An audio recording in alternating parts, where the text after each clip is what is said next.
Man, oh man, oh man. 3 days it's been since my last confession. So, it's the 16th. Uh, Made a video on the 13th. Why does it seem like a week? Why is time all distorted for me? Am I cracking up? What's going on here? But, anyways, I broke out my electric guitar last night, which I hadn't done for uh, ever, and played on it some because it's got heavy gauge strings, and I just been putting off messing with it because I want to put lighter gauge strings on it, but then I have to fuck around, and I don't have much ambition. Take those strings off and put on new strings, and I'm like, I start playing the heavier gauge strings, and I'm like, well, these aren't so bad. It's like I could have been doing this for months, and I don't really have my electronic equipment at other people's houses, my effects board, and I can play it clean through a bass amp. That's about it. I can't really. I like to play with the distortion. What's the point of an electric guitar if you can't, modulate the sound and make it sound nasty? But I was digging up a song that I wrote. I'm planning to do that as a project. Is like remember this song and practice it and play it and put it on YouTube. I remember that writing that song is like I sat down and I deliberately like, well, I'm gonna write something, and then I worked on it every day, and then I wrote it back in the good old days, the pre-benzo days. And the funny part is like a lot of stuff I write I can't remember, and then I'll like hear a part of it. You have this thing called finger memory, which your body remembers things. So a lot of times thinking about it gets in the way, and you just if you can remember a piece of something, you just keep playing it, and then the rest of it will come back. It's a little spooky, uh, but since I don't have a musical ear, it's like I can hear things in my head that I wrote, and I can't figure out how to do it on the guitar. So I can hear the stuff that I wrote, and I'm like, wait a minute, how did I do that? So I never had that like intimate relationship with the guitar and sound that you need to have to be a good musician. It's all theory to me. It's like most guys that can play a guitar, they hear something on a guitar and they can reproduce it. They're like, oh, okay, that's. With me, it's like I have to find. Cause I would think in terms of scales and notes and patterns, and that's all a riff is like a pattern, or that's all a melody is like a pleasing pattern consisting mainly of single notes.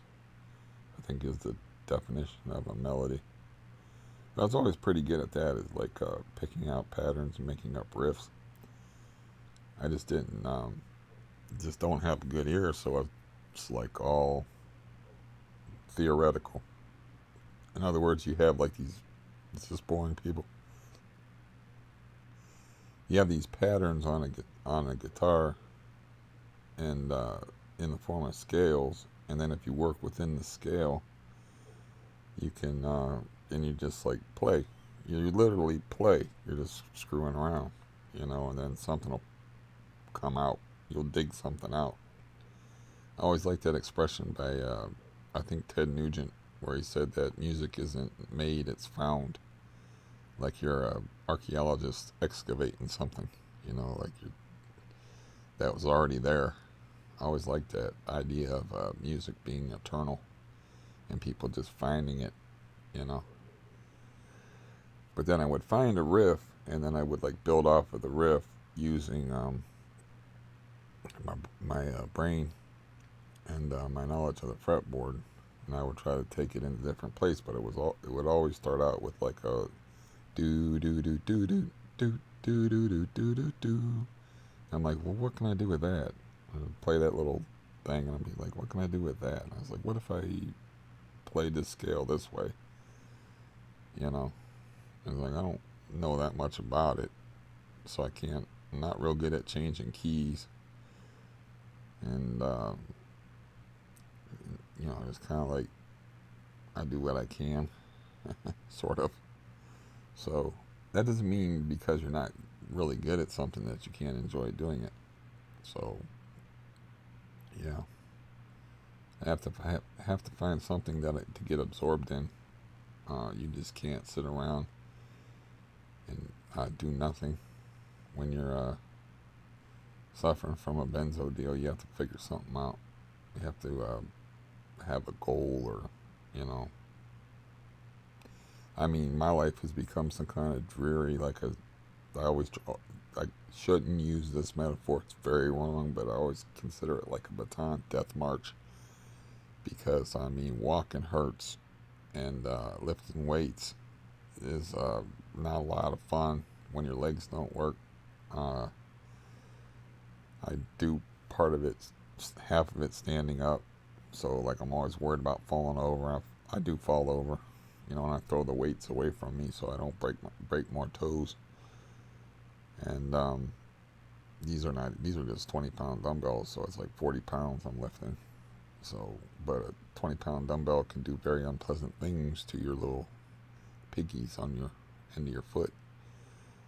Um, but yeah, I mean, the main thing I got going on now, besides like trying to, um, I'm having a little bit of sleep disruption, and I'm trying to adjust to my stupidity. It's the 16th, so I've had 10 days, so I think I am adjusted to my stupidity. It's just like the dose that I was taking before I dropped it even further, I wasn't used to, so I think I'm kind of back there. Even though I don't feel very good, but then, man, I haven't taken a good constitutional for a few days now. I mean, I don't even know. So the days drag out a long time, but I don't even know. I just know, yeah, I don't know. Uh, it's a, it's just something that CRPS does to you sometimes. This is pre-benzo. I had this issue where like lack of regularity, and then I can't take like chemical stimulants because they're too harsh, and I'll just be like, yeah, I'll go to the bathroom, but I'll just have like stomach cramps and be miserable for like days and not be able to eat. It's like, yeah. So what I do is I take like probiotic pills, yogurt. They're less expensive than yogurt, and uh, fascinating old people talk and sick people, but it's a fact of life, man. Uh, you show me a happy guy, and I'll show you a guy who's regular. And um, but I take the probiotics, and then Miralax, which is just psyllium. It's kind of like ballast you throw in your system. It's supposed to give you added fiber. Not working, but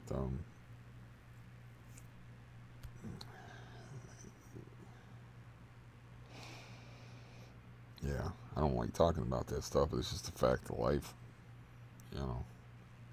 It's not a question of being older and really even being inactive, because I've been pretty faithful with my walking.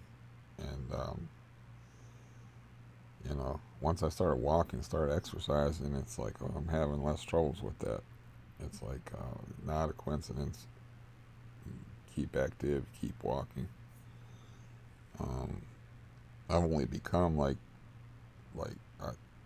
maybe that's why I got the disruption, is because I got benzo sick because I lowered my dose too fast. I mean, I don't know.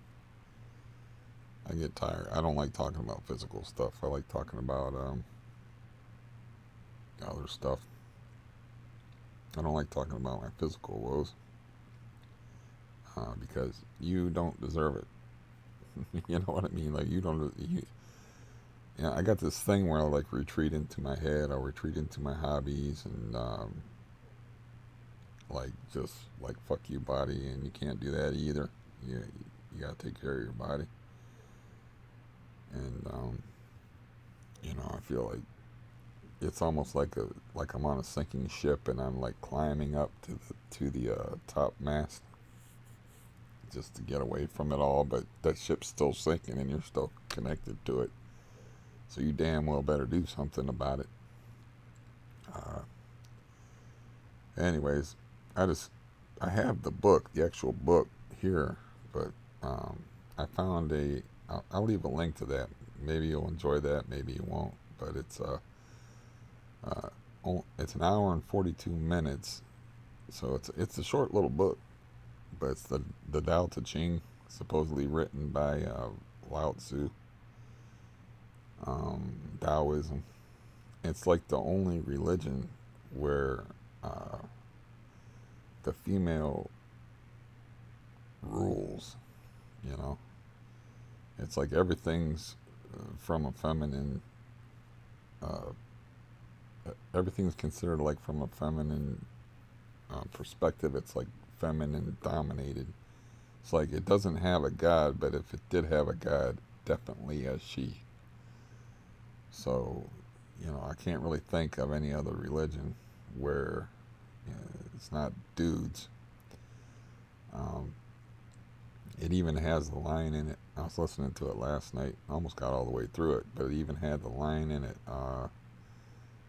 Softness defeats hardness. Sorry for being filthy minded, but yeah, that's generally how that works. But anyways, it's kind of an aggravating book because it can say something completely profound and then just say something utterly contradictory. And in the foreword to the book, it says there's a comedian, and he was like, yeah, the guy wrote like a 5,000 word book just to tell us that words were useless. Because he's like, one of the lines in the book is, he who speaks doesn't know, and he who knows doesn't speak. But it's kind of like poetry. But I'm like, I'm gonna start listening to that, like train myself to go to sleep to that. Like when I hear that guy's voice, because he does a like I don't know if it's B.D. Wong or who the hell it is, but whoever the narrator is, he's like does this uh, laid back, mellow version of it, and it's all like stuff you have to think about, anyways. And yeah, I know thinking's not good before you have to go to sleep, but if I don't know, I'm gonna try that. It's like when I start to get sleepy, instead of listening to other books, just listen to that one book, and maybe then I can train myself to go to sleep to the Tao Te Ching. And I'm still having disturbing dreams, but not real nightmares, but just like messed up dreams. And it's like I've been having like some self-destructiveness. I was looking at like nasty stuff on the computer I shouldn't be looking at, and then reproaching myself for it, which is pointless. I mean, um, and then like it's all a product of like um, the mental confusion and just the bizarre states of mind and the psychological blender that is benzo. But yeah, I mean, there's pornography, and then there's pornography. There's some stuff you should not be looking at, and it should not exist, frankly. And I found myself looking at that stuff, and it's like you're just punishing yourself looking at this awful crap. And I don't want to go into what it was, because it's like some stuff you can't unsee, you know. And they have everything on the internet. It's like, yeah, because the internet's like the wild, wild west, man. Anything goes, and they can put like anything on there. Like they should not, you know. But to ease your mind and not child pornography, it's like I stumbled across a mislabeled thing of that, and then I was like, you don't want to find out. That's one thing you don't want to do, is you don't want to find out about yourself through pornography. But I found out, like, okay, I'm not that. Thank God. Because I saw that and I was just like, what the fuck? Why is this on here? Somebody disguised it as something else. And so, yeah, I did see that, and I was just horrified by it and disgusted. And, it's like, you do not want to, you don't want to find out about yourself and what you like by watching other people do stuff, because you may not like what you find. But thank God, like, that's the only time I saw that, and horrifying. Um, anyways, that's a beautiful subject to talk about, but it's a part of our world, unfortunately. Uh, a part of many people's past, and they have to deal with it.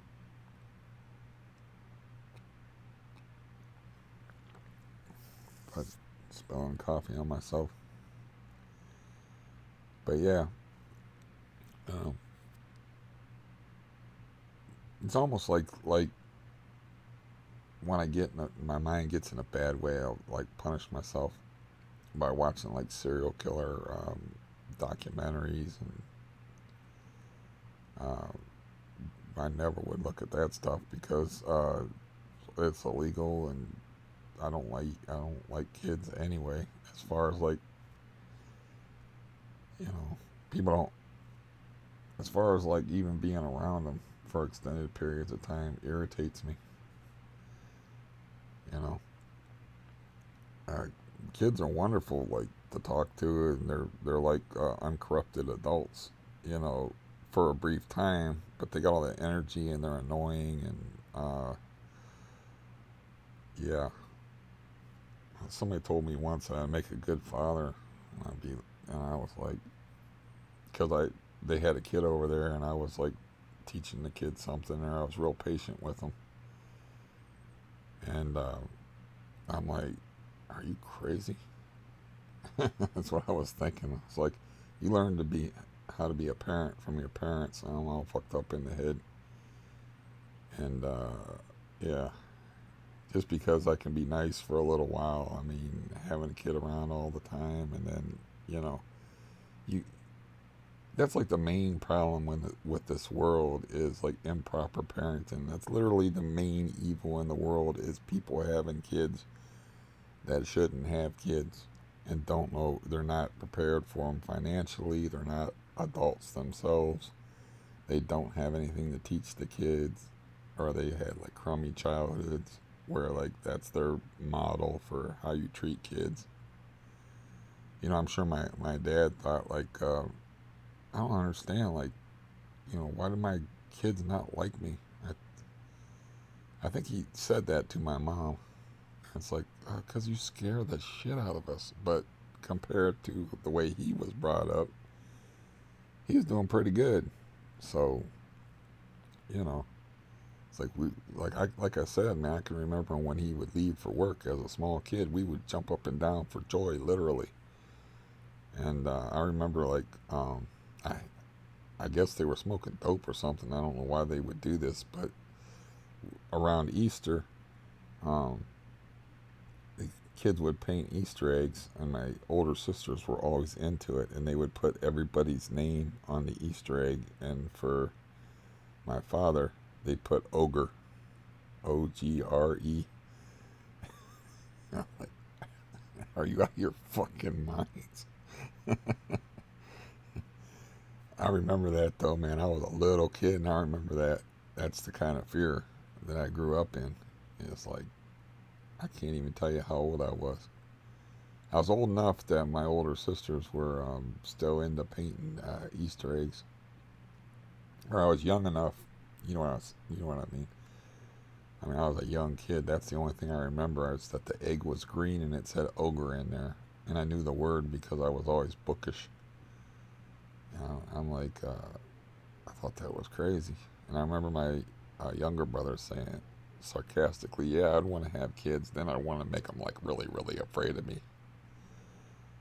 Um, but anyways, the point being is, it's like that's the number one thing wrong with this world is people having kids that aren't prepared to have them.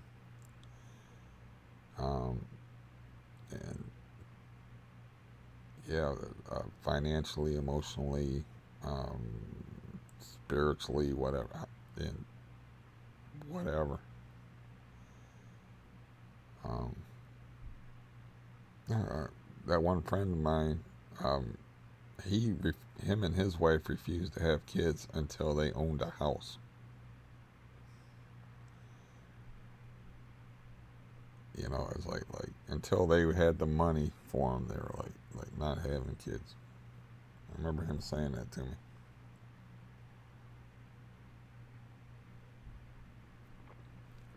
Thing of it is the way life is set up biologically. You know, the younger you are, the hornier you are, generally speaking. So, you know, we're kind of wired that way to have kids before we're emotionally fully formed and ready to have kids. So, you know, you can blame the setup on biology that all these people are having kids and they're just kids themselves. Even when they're like 25, you know, they're not mature. Um, anyways, it is just something to talk about. Uh, but yeah, it's been a bad week, you know. As far as watching hyper violent movies or disgusting pornography or something or whatever, I think I'm better off playing guitar. So yeah, because whether you pay for that stuff or not, you're kind of like taking part in it. You know, it's I don't want to go into detail about that stuff, but sometimes it just makes me nauseous. It's like I just watch that and ugh, ugh.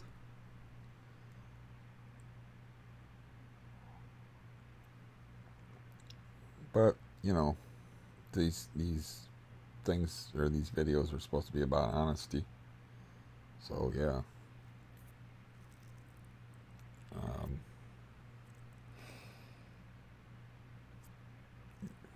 honesty and there's a fine line between honesty and TMI.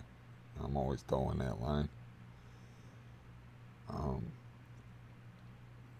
yeah, but yeah, I'll put a link up to that. You might enjoy that. The Dao Te Ching. I mean, I got the book. It was like a little tiny book, and I don't know. I find it relaxing. It's kind of like poetry. You may not like it. I don't know. You might think it's stupid. Um, but anyways, uh, yeah, I don't know.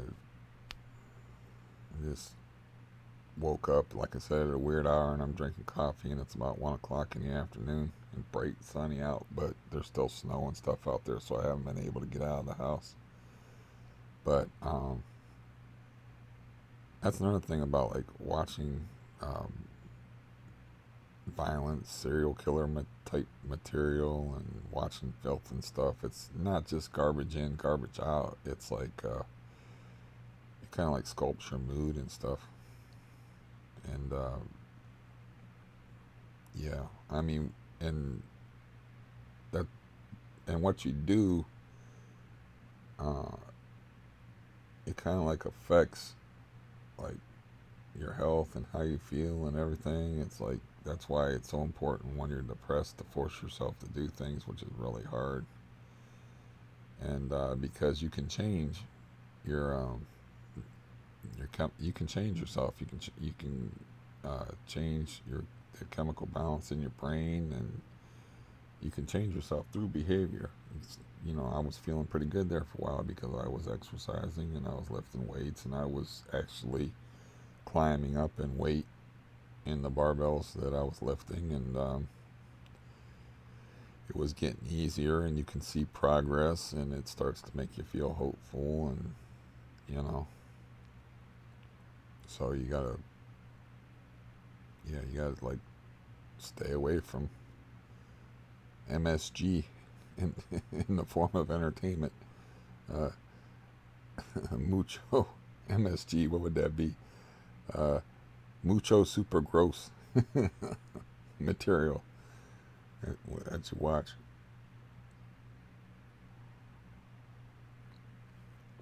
Sometimes you get like you kind of know what you're getting into as far as a horror movie, but you get tricked sometimes too when you end up watching stuff like you had no intention of, you didn't know what you're getting into,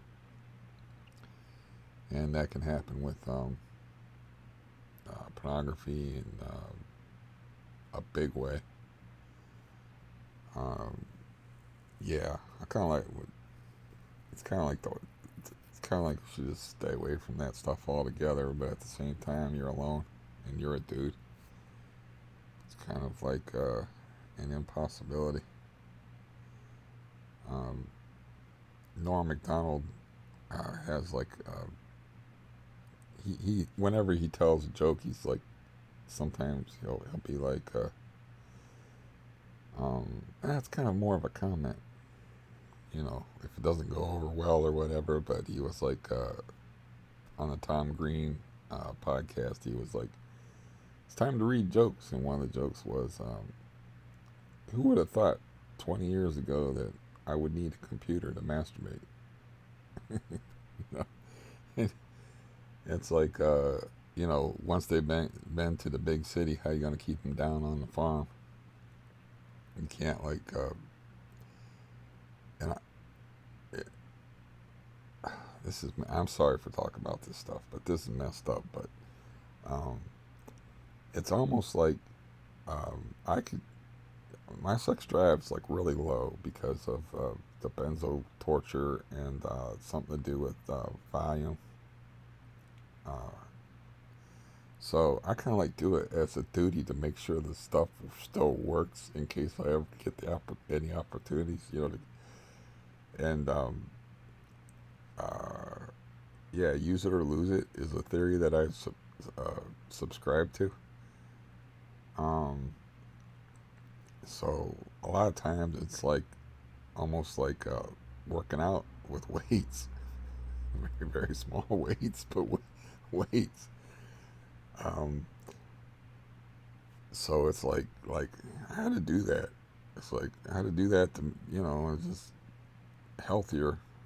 It's healthy. It's like clears your mind and it's healthier psychologically. But then if you end up watching something that you find morally reprehensible, and then you're kind of like stuck. Oh man, why am I talking about this stuff? What's wrong with me? But it's like stuff's acceptable, like uh, in the middle of like sexual excitement that's not acceptable, that you would, if you're just like in a normal frame of mind and not in that sexual arousal state of mind, that you like, you know an example is like, you can call a woman a bitch at certain times, and at other times you're gonna get some coffee thrown in your face or something. You get the deal. I might be sweet and innocent and all that, but that doesn't mean I don't listen to other people and know the score. Or it doesn't mean I'm not a human being. Uh, but yeah, now now I feel like I actually felt like I need to do some penance or something, you know. But yeah, I don't know. This is probably just disturbing to people, but it's um yeah, it's a disturbing world. What can I say?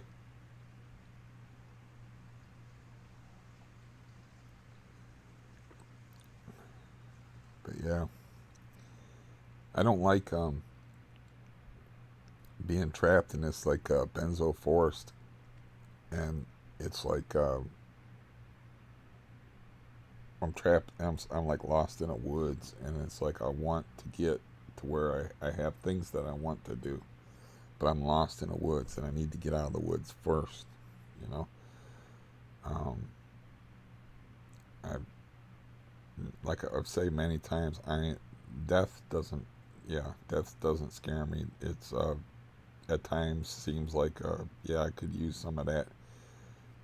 But there's certain things that I want to do, but I'm not in any state to do them. So that's why I want to get off of benzos. People are like, why do you want to put yourself through this torture? Like, why just, they had somebody say, like, they were taking the same doses I was, and they were like, why put yourself through that?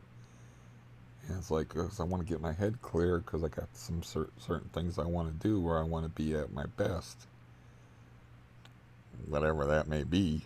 And, because I went through the trouble of writing for 4 or 5 years, and like in the Tao Te Ching, it said something along the lines of like basically the creation is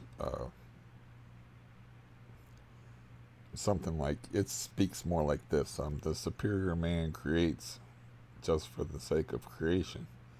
But if I made this thing and I think it's cool, it's like it's wrong not to share it with people. So I went through the trouble of writing this bizarre, unique novel. So I want to be able to publish it into the form of an audiobook for anybody for free. I don't care about money. And to do that, I have to read it, and I am not good at that. So I can't do voices. And I listen to audiobooks all the time. It doesn't help. So I have things. The point being is, I have things that I want to do. So I want to get out of this forest. I want to get out of this confusing feeling of being lost. You know, and that I've been stuck in for years. And so I can get those. So I can do those things. Now guitar. I'm no shakes on guitar. The world is not taking any loss for not hearing me play guitar. Okay? As a matter of fact, I'm gonna, when I do get my song together, I have one guy who likes my guitar playing, so I'm gonna just make it for him. But as far as writing, I think I'm pretty good at that. I think that's my thing. I mean, I may not be a great writer, but it's the thing that I do the best. And this, you know, sometimes you just know. You just know instinctively, like, something's going on here. It's like when I was writing and things would just come into my head. Like the story I told before, like where I was walking along and a line just popped in my head. White Hand sat in his grotto, spitting up vileness. I'm like, who in the fuck is White Hand? Because I was writing a book about the Blackfeet Indians, and of course they got unusual names. One of the most famous, I think it was a Blackfoot. Cause I read about all the tribes you had to because you can't have an isolated community and just write about. You have to know all the tribes in the area because their interactions were important and all this crap. But anyway, back to the name. There was, excuse me, there was a medicine man that got stuck with a horrible name, and his name was Stares at the Bull's Penis. I am not making this up. I couldn't do it. But he just was watching somebody slaughter a buffalo, and they cut off the buffalo's penis, because I guess they don't eat buffalo penis, and threw it in the river, and he just watched it flow downstream, and then just stood there like, and they didn't shield their kids from any of the realities of life. I mean, literally none. So they called him Stares at the Bull's Penis. And it's, I think I'd rather be called Chad. Uh, anyway, so point being is this stuff felt like it was already there when I was writing it. It's like it didn't feel like it felt, yeah, it's like music. When I was saying about like creation being excavation, it's kind of like music. It's like the stuff's already there. You just have to find it. And like I hit like a vein, like I was a miner, you know. Like I had a pickaxe and I was just digging around and I found something. And then once I found it, it's right there before my eyes. It was easy. And then I remember like one part of the book is like I just like had total faith and I would just write, and then all this stuff just fit together. You know, it just fit together like a glove. But I would write this part, and I'd write this part, and I'd write that part, and it'd be like all out of sequence. But then when I assembled it, it's like it all fit together like a puzzle, and I was like, "That's amazing." That's still one of my favorite things that ever happened in life to me is writing that novel. Even though everybody around me thought I was going crazy, because I recounted this before, but I went on a water fast for uh, I think 52 hours, 50 or 52 hours, but I had to give it up because my head got weird and I lived alone. If I lived with somebody who could take care of me, I would just kept going, but I planned on not. I planned on experiencing dehydration, deliberate dehydration, and so I no fluids at all for 50 hours. I don't recommend that, by the way. But yeah, I recounted that before, where I burnt toast and my brain was so messed up. There was all the smoke filling up my house, and I couldn't figure out why. And I had just put toast in the toaster. I was allowing myself to eat, just not drink. And my toaster didn't pop up. I had a toaster that you had to pop up manually, being a poor dude. And so like toast was the toaster actually had flames coming out of it. The toast was burnt so bad. Um, so, but I was like, "What's all this smoke doing in here?" And then I followed the smoke back in through the to the kitchen, and I was like, "Oh yeah, that's that toast." And there's like flames coming out of the toaster, and I'm like, I better call my brother. Have my brother come over. He's due for a visit anyway. And then he looked at me and he's like, "Oh, you look kind of gray." Is the first thing he said to me, and I've never had anybody describe me as gray before, but he could tell that I wasn't right off the bat. And then we talked for a while before I spilled the beans, and I was like, "Yeah, well, I haven't drunk any uh, fluids for 50 hours. I was gonna do that for 3 days." And he was like, "Dude, you need to drink something." And then he talked me into it, and it was weird because it was like you think you'd go like in the movies and let the water all pour down your face and shit, but it was hard just to take sips, so I just like sipped and sipped water. Yeah, I'm a weird dude. I know. Let's look at the stuff I've been talking about. Um, but yeah, I had my one sister said that she thought I sincerely lost my mind. And I was like, no, I was just into that book, and like a character in the book goes on a water fast, and I was kind of stuck as far as like, um, let's just say me and my pickaxe, we hit like we ran out of gold, and we're like, where's this gold at? Where are we gonna find it? And I'm like, well, I can have an experience and then write about the experience, and it'll get me back on track. So I was like, the guy already started doing this water fast thing, and I was like, well, I'll just do that. I'll just do what the character did in the book, and then I'll be able to write about it with authority because I'll be experiencing it.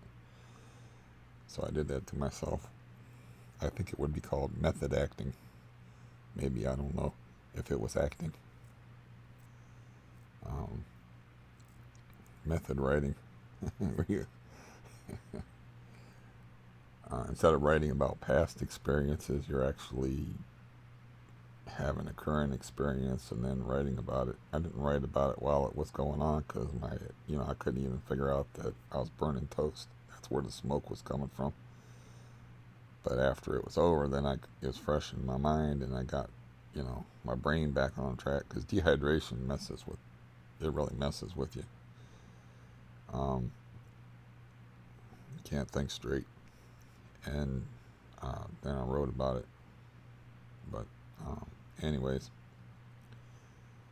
so yeah, I guess that's one of the luxuries of not having a normal life, is I can go ahead and do crazy shit like that if I want. And that was pretty crazy. Um, this is all old stuff I talked about on here before, but some of y'all might have missed it. But one of the stupidest things I did is, while I was having a water fast, I took a walk. And I was able to use that in the novel too. What that felt like, that was a bad mistake, because your body needs water. And so I took a walk and I got real sick. And I walked a pretty good distance, and I sat by a stream. And I couldn't drink out of the stream because it was polluted. I lived in the city by Timken Steel, by a steel mill. And so I just sat there and looked at all this water, and I was all sick. I barely made it home. When I got in the door, man, I was like, thank you, God, kind of mode, because I didn't know if I was going to make it home or not. It wasn't no short little walk I took either. You gotta remember, this is when I was 30. So, I was in the full flower of manhood, whatever that means for me, personally. But, yeah. Yeah, I just, I want to do that. I made that, and then it was weird because I had figured out I could write, and then I was like, well, I can make money doing this, and then I, still thinking I had a future, and not knowing the catastrophes that lie in that future. I was like thinking I could make money doing this. It's like I can write better than a lot of these people. When I go to the library and I would pick out books and I'd read them, and I'm like, I'm doing better than this. It's like, and if these people can make a living doing this, I can write something that's a lot more interesting than this. And so then I set to work, and I had the usual motivations people have, money and bitches. I was thinking, as a 30-year-old virgin, I was yeah, I can make money, and that'll make me attractive to women, because, I was like, I got that bad disease and stuff. And I was like, I don't care at this point if somebody wants to marry me for my money, or if what do I care? So, I sublimated my was it sublimated? Sublimated my, do you know the word I mean? Sublimated my sex drive into the energy to write, to focus on that shit. And I would work every freaking day. Every day I would do something concerning writing until I hit that block, and then I laid off for like a month. But like for, I would say 9 months every day, I'm doing that, But after I did it, I was satisfied. I was like, I don't need the money. And it's like, as far as the woman, that's like a flawed theory anyway. It's like, wouldn't it be, being a dreamer and naive and whatnot, I was like, and wouldn't it be better anyway if, like, I met a woman and I showed her what I could do, and she believed in me as a writer, and then I we had the success together. I was like, wouldn't that be awesome? You know, it could happen. You know, it happened to other people. It just didn't happen for me. So um, that was like my plan,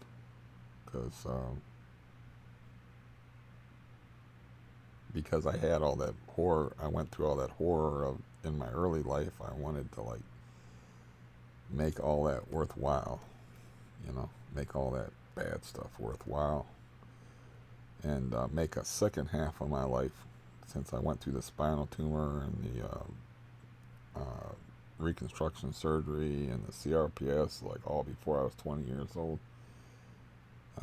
Had problems from the ages of like 14. I had pains in my legs from, and I was still, functional and stuff, but then I got more and more physical symptoms until I had a tumor pulled when I was 16, and I had the reconstruction when I was 18. Then I found out I had an incurable pain generating disease when I was 20. So I wanted to make all that worthwhile by having a really good second life. That would be my first life. That's the past, and it took me some time, and I got pretty crazy in my 20s, and yeah, it took me some time to figure out, uh, yeah, I can write. It was just an accident that I figured that out, and then I was like, well, I had these plans about how things were going to work out, and they didn't work out. So, it's the way of the world. I had roadblocks set in my path that I didn't even know about. It's like you thought the first half of your life was bad, just wait. Because physical suffering is one thing, but emotional and spiritual suffering is quite another. You know, I kept my soul intact through all that. The core of my being and who I was, I kept it intact through all that metal rod in the back, you know, all them surgeries and learning how to walk and all that stuff. And I told you all this stuff before, so I'm just being redundant and boring. And I do that sometimes. I forget what I said and what I didn't talk about. Um, yeah. Matter of fact, when I listen to like my time around um, my heart episode, September 13th, I was like, I made a video the next day, and then I repeated a lot of the same stuff I said the day before. Now I can make the excuse of like, um, you're benzo brained and you're going through like trauma and with the heart thing. And you have to see, you can make excuses for yourself all day long, but in the end result, I mean, if I'm listening to somebody and they're repeating themselves, and they're really kind of a stranger to me, it's like I have about as much tolerance for that as like cliches in movies and things that I've seen before. So like excuses. Who wants to hear excuses? You go to get your car fixed. You don't want to hear the mechanic saying, "Well, this happened and then this happened and then I've had a difficult week." Blah, blah. You want your damn car fixed. So I'm assuming if you want to listen to me, you want to hear something new. You know, you don't want to hear the same stuff you already know about. And what did I just do? I talked about stuff I talked about before, which is all the more reason to get out of the benzo forest and to start doing new shit, start doing different stuff. And that's why I want to quit. I want my brain clear. I want new stories. I want to be able to walk and go out and do things. The only stories that I can have in this fucking building are not good for me type stories, which I told over the summer, like signing, dealing with drunken people and roughing up drunken people and signing papers for the police for drunken people and having trouble with crackheads and having trouble with landlords, and it's like nothing good is going to happen in this building, and nothing's good is going to happen. Uh, uh, it's going to be the same old, bad, tired shit, when you're dealing with the same old, bad, tired people. And that's why I, like, drop some of these people in my life like a hot rock. It's like, it's just gonna be repeating the same stuff over and over again. The same things, like smoking, and then I had more heart trouble, and that's why I want to get off of the benzos and want to go through the suffering. Is it's like, yeah, it's time to move on. It's time to make new stories. It's time to do something different. I mean, I at least have the money to get out of here. I may not have the sanity, and you know, but I do have the money to get out of here, and that's a good trick. When you're on your own, you don't have any help, and you're getting. I get 12.48 now instead of 12.28 a month to live on from the government. So you're talking about taking all your shit with you. That's one thing, but if you're talking about like moving into a place, putting in your deposit or first and last month's rent or whatever they call it, they of course make you pay double when you move in, and then I'm gonna leave all my stuff here because the bed bug thing. I got to buy all new furniture, and I don't even know how much of stuff I want to take out of here. I'm gonna leave like almost everything here, and I almost have to buy like all new shit. Uh, it's a pretty good feat to save up enough money to do that. So it's not like I'm not working towards it. It's just like the Tao Te Ching is very big on inaction. It's like that's the way I've been saving money, and it's not good for your brain. There's a whole lot of inaction and not spending. And I shouldn't be actively selling shit, but I got like can't sell my football cards. I can sell a couple of my guitars, and I just don't have the brain power, the wherewithal, the will, whatever you want to call it, to do that stuff. But yeah, I gotta make, if I'm gonna be talking on here, I gotta make some new stories instead of living in the past.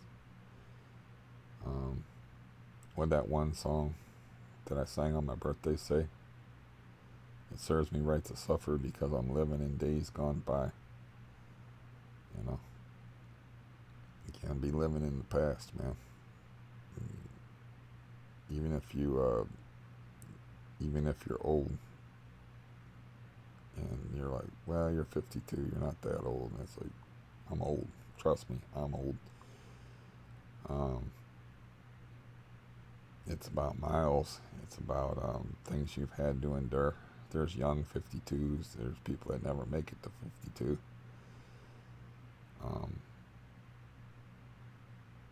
It's all about miles. Age is just a number. But you got to be focused on some kind of future, and it's just this stuck feeling of being stuck here. And being stuck in that benzo forest. It's don't like it. Don't like it. I don't like when I go back and look at my videos and I'm repeating myself. And I just don't like the way I am. I want to be different.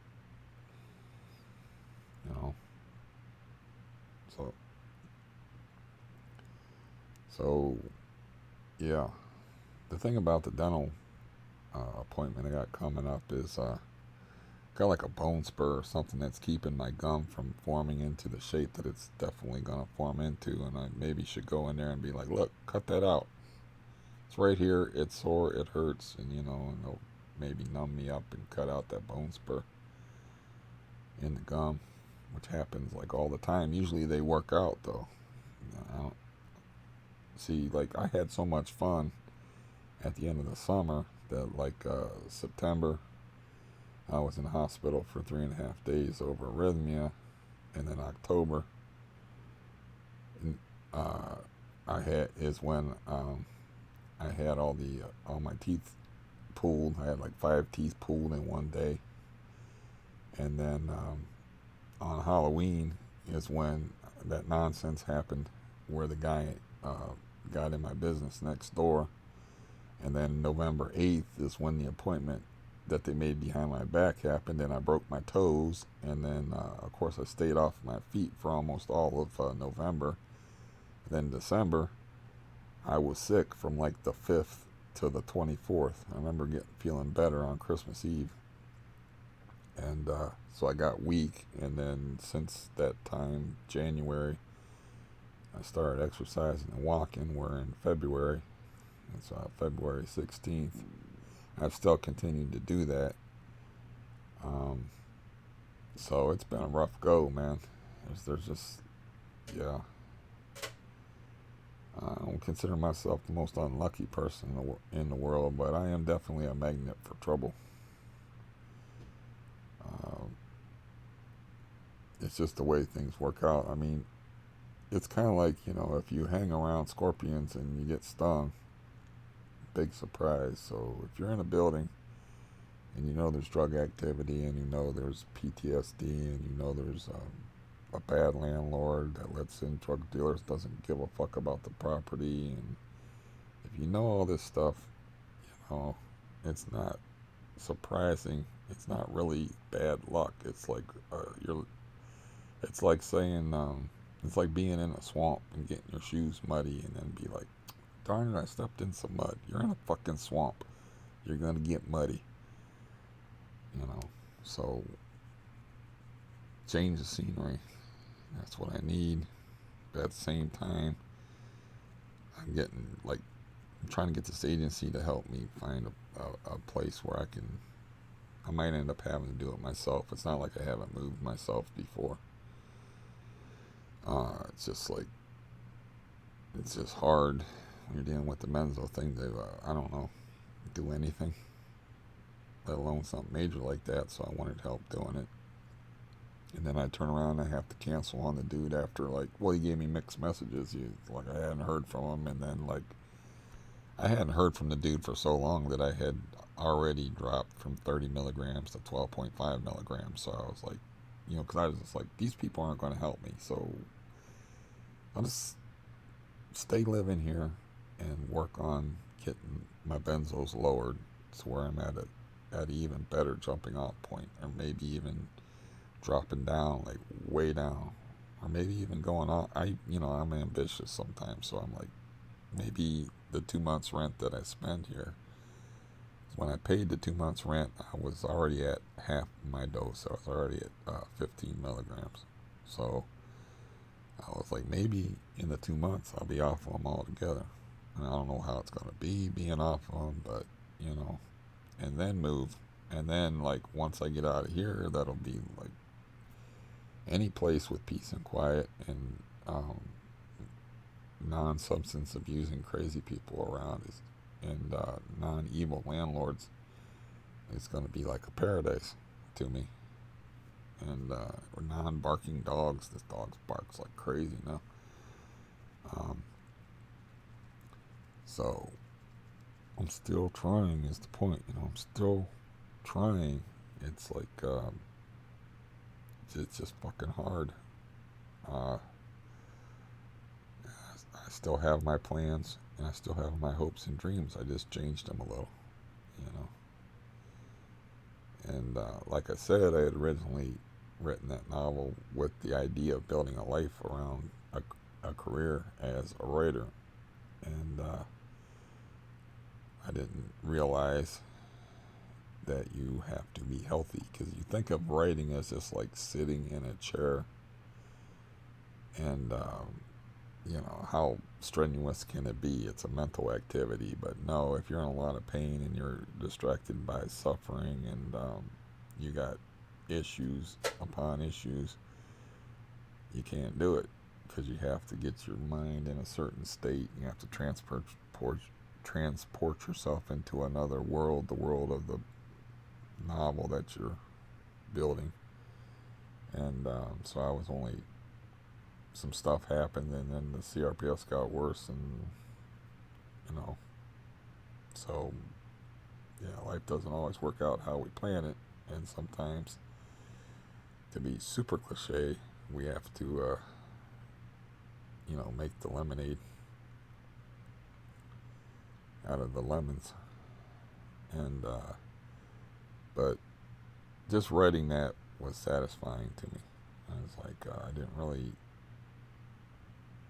need. I wasn't like, oh, I gotta have money, gotta have money, gotta have money, because I was so used to being poor, and I had a guaranteed 3 hots in a cot with the SSI. So yeah, but that's what I want to do. You know, that's kind of my goal. If I could hire somebody to do it, you know, but I'd have to do it. It's better to do it myself because I know the story, I know the characters. You know, it's better if I could read my own work. I can't do voices, but it's just better if I do it. I'm starting to lose my voice, so I'm gonna go. I'll probably talk for like an hour anyway. Easy enough for me to do. Um, yeah, I apologize for any repeats. Always, I'm old and feeble-minded. Can't help it. There's some excuses for you. It's just a benzo fog. You're like taking a walk through this benzo fog, and you're like people in a movie that are like, I think I saw that same set of trees before, but it's too late. You already did that circle, and you're already looking at that same set of trees. So yeah. Anyways, as always, thank you for putting up with me and in my mental exercises and therapy and whatnot. And yeah, and yeah, I'm not gonna tell you what to do, but yeah, don't punish yourself over the situation you're in. I just told you what to do. I'm Dao to Chinging all over the place with contradictions. Um, but yeah, it's like don't punish yourself over um, this whole experience, because like I've been through horror, just flat out horror. Uh, Morphine addiction as a 16-year-old, withdrawal, spinal tumors, ribs taken out of my body, catastrophic disease. I've been through all this crap, and this is hard for me to deal with. So if you're just somebody that's had a normal life experience, and you're hanging in there and dealing with this, you should be proud, because I was trained to deal with misery and bullshit, and you know, I'm I'm flailing around in these waters. So like, if yeah, just don't be hard on yourself about this stuff, because uh, it's not so much that I'm a tough guy. It's like I have practice dealing with suffering and misery and horror, and lived it for years and years and years, and this is tough for me. So yeah. Um, so don't ever think of yourself as weak, or um, uh, feel bad about yourself because you're struggling with this benzo bullshit. Because uh, again, I can't show you the scars, but you seen me walking, so you know that I ain't lying to you about the various things that happened to me. You've seen my body. Seeing is fucking believing. Um, and it's hard for me. So if you're hanging in there, same as me, you deserve a whole shitload of credit. And because I had me some practice, and you, if you, I doubt there's many people listening to this that can say that they were awake when they had a screwdriver in their head, or that they had metal rods put in their back, or that they went through halo traction and grew 3 inches in 10 days, or that they had have I don't know, 30 inches of scar tissue on the outside of their body, or that they had to learn to walk twice, or any of this stuff. You get the overall point. I'm trying to be encouraging. So, allow me to encourage you. If you put up with me for a freaking hour talking about semi-heinous stuff and whatnot, I'm trying to, I'm trying to be the you can do it guy. Like I'm trying to be like positive. It's like, yeah, uh, and helpful. Damn it. So please allow me to do that.